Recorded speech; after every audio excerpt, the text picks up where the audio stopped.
வணக்கம். இது தமிழ் குரல். நான் உங்கள் பானு. தான் ஆளாத மாநிலத்துக்கு ஒரு சட்டம், தான் ஆளும் மாநிலத்துக்கு ஒரு சட்டம் அப்படின்றது ஒன்றிய பாஜக அரசுக்கு கைவந்த கலை அப்படின்னு தான் சொல்லணும். இது எல்லாத்துலயுமே பார்க்கலாம். அது வந்து உரிமை பகிர்வா இருக்கட்டும், வரி பகிர்வா இருக்கட்டும், நிதி பகிர்வா இருக்கட்டும், எல்லாத்துலயுமே சரி. நாங்க ஆள்ற மாநிலத்துக்கு நாங்க எங்க இஷ்டத்துக்கு என்ன கொடுக்கணுமோ அதை கொடுப்போம். நாங்க ஆளாத மாநிலமா நாங்க கண்டுக்க மாட்டோம்.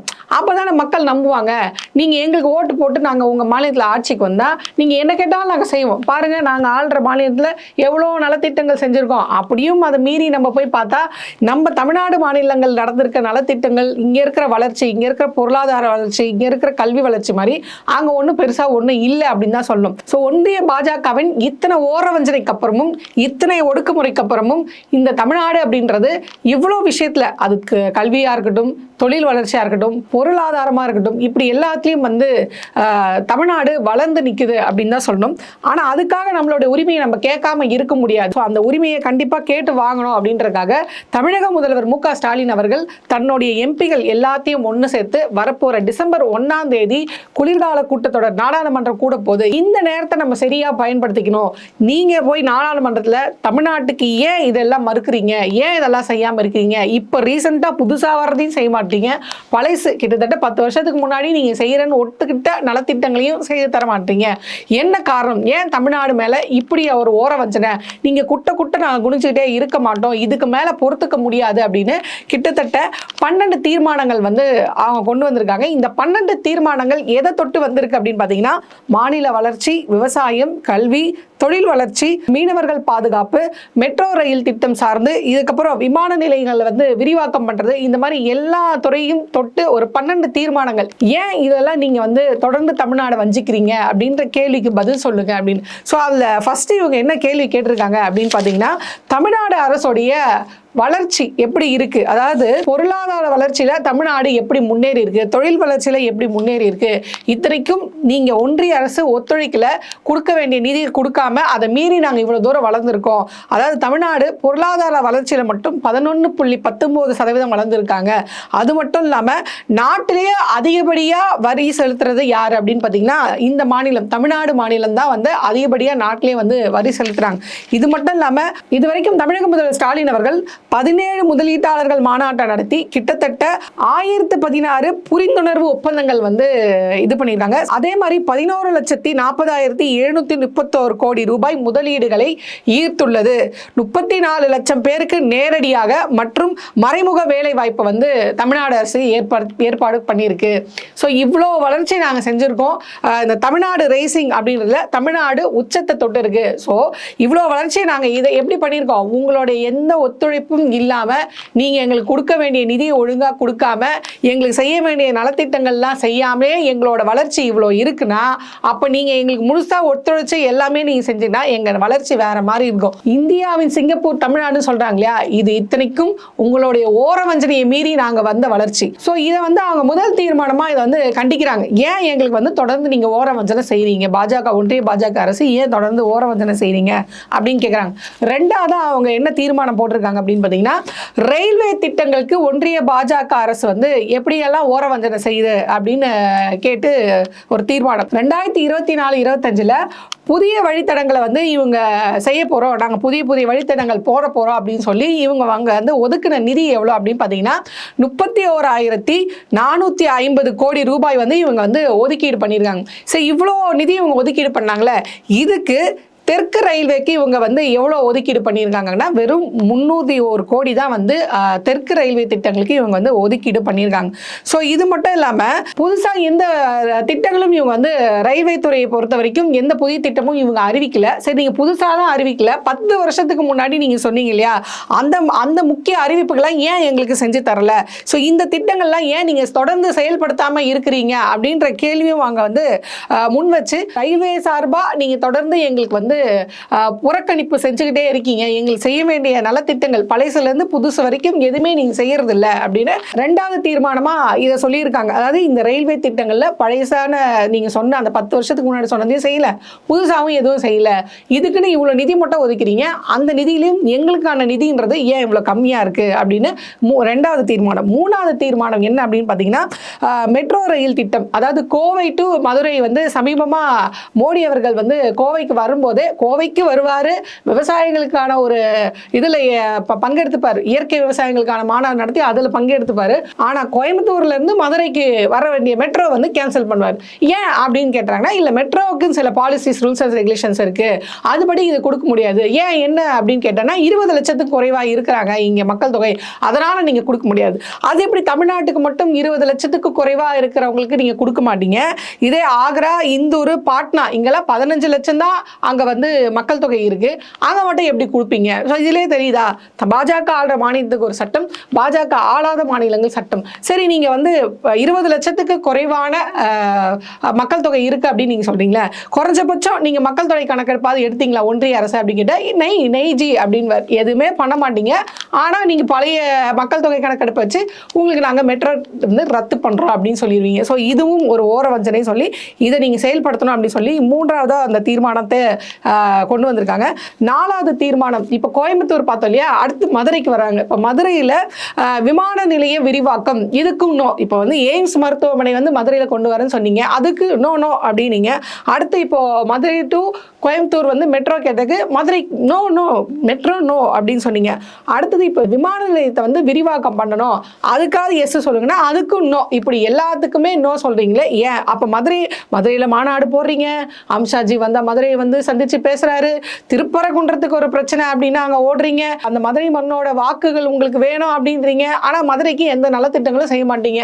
எய்ம்ஸ் மருத்துவமனை கிடையாது, மெட்ரோ கிடையாது, விமான நிலையத்தை வந்து விரிவாக்கம் செய்ய மாட்டோம் அப்படின்னு தொடர்ந்து மதுரையை வந்து இவங்க ஏன் வஞ்சனை பண்றாங்க? ஸோ இவங்களுடைய நோக்கம் எல்லாம் அங்கே இருக்கவங்களோட ஓட்டு தானே தவிர்த்து அந்த மக்களுடைய நலனை பற்றி எந்த அக்கறையுமே ஒன்றிய பாஜக அரசுக்கு கிடையாது. ஸோ இந்த மதுரை விமான நிலையத்துடைய விரிவாக்க திட்டங்களுக்கும் மதுரை பன்னாட்டு விமான நிலையத்திற்கும் ஒப்புதலும் தரணும் அப்படின்னு சொல்லி கோயம்புத்தூருக்கு அடுத்து மதுரைக்காக ஒரு தீர்மானம் வந்திருக்கு அப்படின்னு சொல்லணும். அடுத்தது 5வது தீர்மானம் என்ன அப்படின்னு பார்த்தீங்கன்னா, கலைஞர் அவர்களுடைய பேரில் பல்கலைக்கழகம், அவரது புதுசாக ஒரு பல்கலைக்கழகம் தொடங்கி அதுக்கு அவருடைய பெயர் வைக்கணும் அப்படின்ற சட்ட முன்மொழிவை வந்து ஜனாதிபதிக்கு வந்து ஆளுநர் அனுப்பிச்சிட்டார். அதாவது ஆளுநர் அவர் வந்து கையெழுத்து போடணும். அவங்க என்ன சொல்றாங்கன்னா, இந்த மாதிரி கும்பகோணத்தில் ஒரு புதிய பல்கலைக்கழகம் தொடங்கி அதுக்கு கலைஞர் அவர்களுடைய பேரை வந்து வைக்கணும் அப்படின்னு சொல்றாங்க. ஸோ இதுக்கு இவங்க வந்து 28/4/2025 ஒரு சட்ட முன்மொழி வந்து எடுக்கப்படுது. 29/4/2025 அது பேரவையில் வந்து நிறைவேற்றப்பட்டு 2/5/2025 வந்து ஆளுநருடைய ஒப்புதலுக்காக வந்து அனுப்பப்படுது. பாருங்க, மற்ற ஏதோ பிரச்சனை அப்படின்னா கூட இவர் குடியரசு, இப்போ நீட்டு வந்து உங்களுக்கு வந்து புளியை கரைச்சிருச்சு, நம்ம இப்போ அங்கே இருக்கவங்களுக்குலாம் பதில் சொல்லி ஆகணும், அதனால நீங்கள் ஜனாதிபதிக்கு அனுப்பிச்சிங்க, அதையும் நாங்கள் வந்து போராடிட்டு தான் இருக்கோம். அந்த நீட்டை திரும்பி வாங்கி ஆகணும், அந்த கேன்சல் பண்ணணும், நீட்டை என்ட்ரன்ஸ் வந்து கேன்சல் பண்ணணும்னு தொடர்ந்து தமிழ்நாடு அரசு போராடி தான் இருக்கு. ஆனால் ஒரு பல்கலைக்கழகத்திற்கு டாக்டர் கலைஞர் அவர்களுடைய பேர் வைக்கணும் அப்படின்னு சொல்லி ஆளுநருக்கு ஒப்புதலுக்கு அனுப்பிச்ச இந்த மசோதாவை இவர் என்ன பண்றாருன்னா ஜனாதிபதிக்கு அனுப்புறாரு. அப்படி என்ன அதில் வந்து ஜனாதிபதி கலந்து ஆலோசிச்சு கையெழுத்து போட வேண்டிய அவசியம் இருக்கு? இப்போ ஆளுநர் அவர்களுக்கு என்னன்னா ஏற்றுக்க முடியல. ஐயோ, நம்ம ஜி பேரை வச்சிருந்தால் நம்ம கையெழுத்து போடுவான், கலைஞர் ஜி பேருனா நம்ம கையெழுத்து போட மாட்டான், நம்ம டெல்லிக்கு அனுப்பிச்சிடுறான், நீங்க டெல்லி கிட்ட பேசிக்கோங்க அப்படின்றாரு. ஸோ இதை வந்து அவங்க வந்து கேட்குறாங்க, எதுக்கு இதை நீங்க வந்து ஜனாதிபதி அவர்களுக்கு அனுப்பிச்சிங்க? பல்கலைக்கழகத்துக்கு பெயர் வைக்கிறது கூட உங்க பிரச்சனையா? இதுலேயே உங்களுடைய காழ்ப்புணர்ச்சி எங்களுக்கு தெரியுது அப்படின்னு இந்த இதுக்கு வந்து கையெழுத்து போடணும், இந்த மசோதாவுக்கு ஜனாதிபதி அவர்கள் கையெழுத்து போடணும்.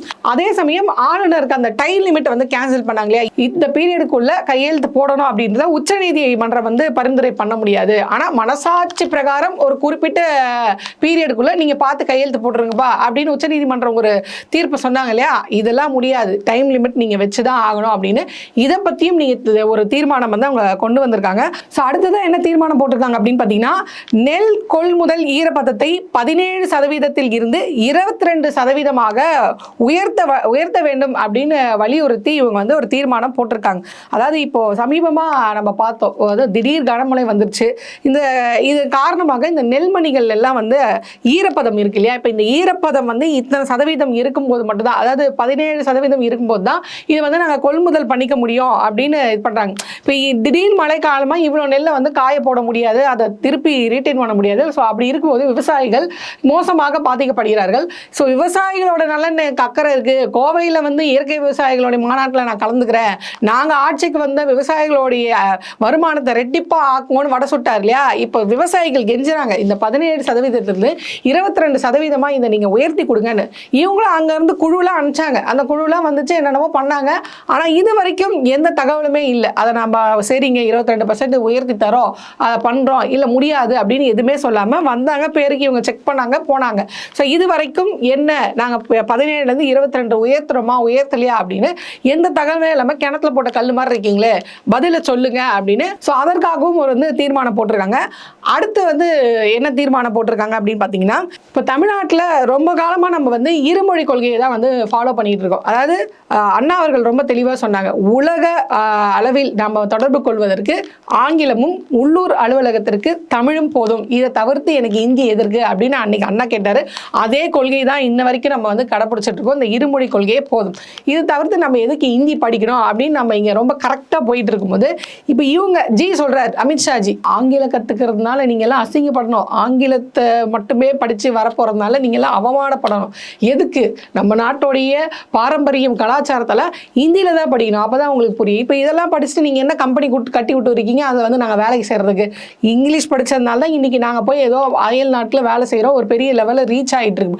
எங்களோட வளர்ச்சி உங்களால் பொறுத்துக்க முடியல, அதுக்கு நீங்கள் என்ன பண்ணுறீங்கன்னா, இப்போ நேரடியாக இவங்களால் இந்தியை திணிக்க முடியல. அதனால் இவங்க பார்த்தாங்க, உடனே கல்வி மூலியமாக நாங்கள் திணிச்சா என்ன பண்ணுவீங்க, எப்படி திணிப்பீங்க, இப்போ புதிய கல்விக் கொள்கையை ஏற்றுக்கோங்க, இல்லை நாங்கள் நாங்கள் நிதியை கொடுக்க மாட்டோம். ஏற்கனவே இதுக்காக திமுக எம்பிகள் பாராளுமன்றத்தில் போய் கேட்டாங்க, எங்களுக்கு கொடுக்க வேண்டிய கல்வி நிதியை ஏன் கொடுக்க மாட்டீங்க, நாங்கள் புதிய கல்விக் கொள்கையை ஏற்றுக்க மாட்டோம், அதனால அந்த புதிய கல்விக் கொள்கையே இல்லாமல் எங்களுக்கு கொடுக்க வேண்டிய அந்த நிதியை கொடுங்க அப்படின்னு கேட்டதுக்கு, நீங்களே அன்சிவிலைஸ்டு அப்படின்னு அன்னைக்கு தர்மேந்திர பிரதான் சொன்னார்.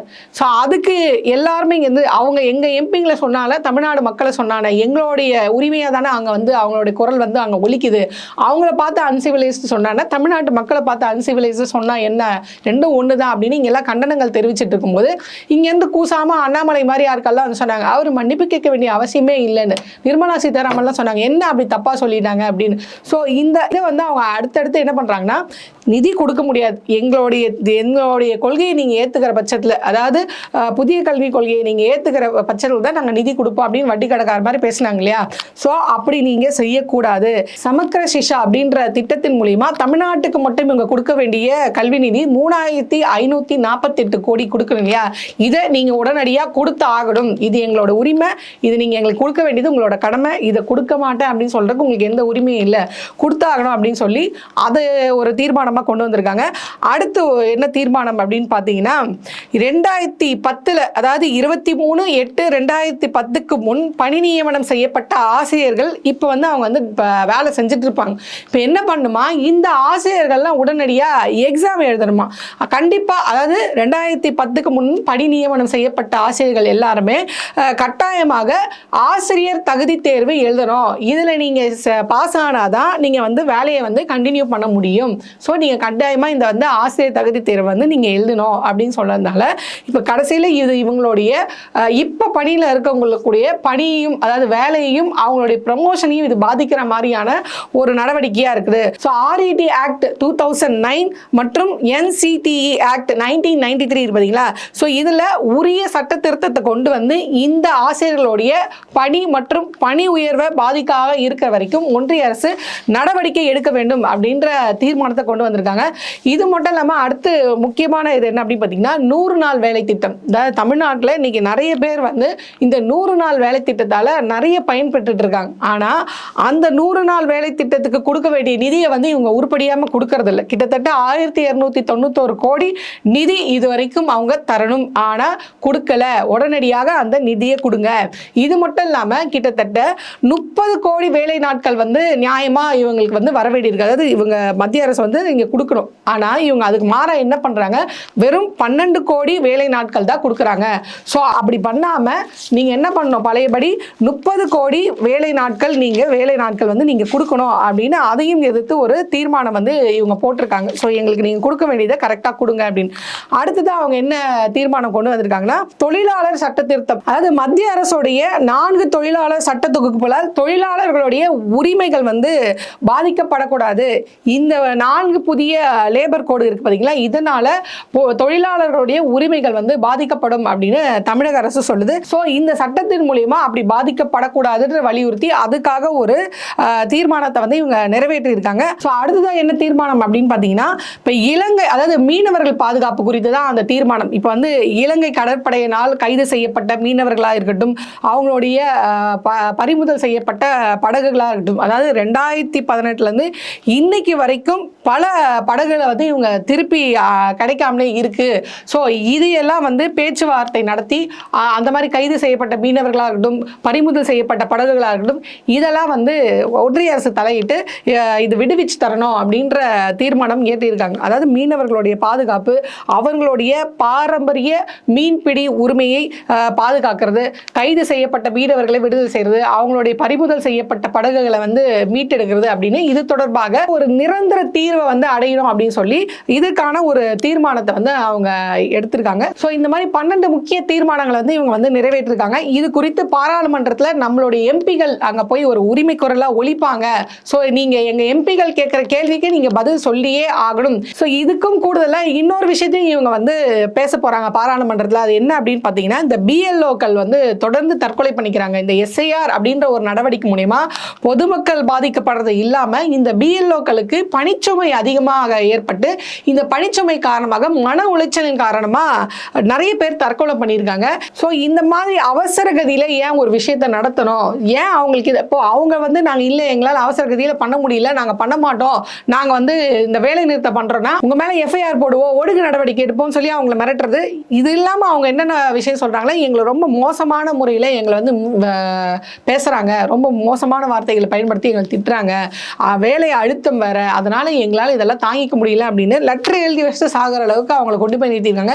ஸோ இந்த எஸ்ஐஆர், இந்த பிஎல்ஓக்களுடைய தற்கொலை, இந்த இதை பற்றியும் பாராளுமன்றத்தில் விவாதிப்பாங்க அப்படின்னு சொல்லப்படுது. ஸோ தமிழ்நாடை வந்து ஒன்றிய பாஜக அரசு எப்படியெல்லாம் ஓரவஞ்சனை செய்யுது அப்படின்றத நம்ம பார்த்துட்டு தான் இருக்கும். இருந்தாலும் நம்மளுடைய உரிமையை கேட்டு பெற வேண்டும் என்ற இடத்தில் நம்ம இருக்கிறோம். அதுக்கு வந்து உச்சநீதிமன்றம் போய் அந்த உரிமையை மீட்டெடுக்கிறதா இருந்தாலும் சரி, பாராளுமன்றத்தில் நம்மளோட உரிமைக்காக குரல் கொடுக்கறதா இருந்தாலும் சரி, அதை ஒரு நாளும் அதிலிருந்து நாங்கள் பின்வாங்க மாட்டோம் அப்படின்னு ஒரு 12 முக்கிய தீர்மானங்களை கொண்டு வந்திருக்காங்க. பார்ப்போம் டிசம்பர் 1 என்னென்ன சம்பவங்கள் பாராளுமன்றத்தில் நடக்க போகுது. போன வாட்டியே வந்து இவங்க வந்து என்ன சொன்னாங்கன்னா, இப்போ அன்சிவிலைஸ்டு அப்படின்னு சொன்னாங்க, கல்வி நிதியை கொடுக்க சொல்லி கேட்டபோது இப்போ 12 தீர்மானங்கள் நிறைவேற்றி 12 உரிமையை கேட்க போறாங்க. ஸோ பார்ப்போம் என்னென்ன நடக்குது அப்படின்னு.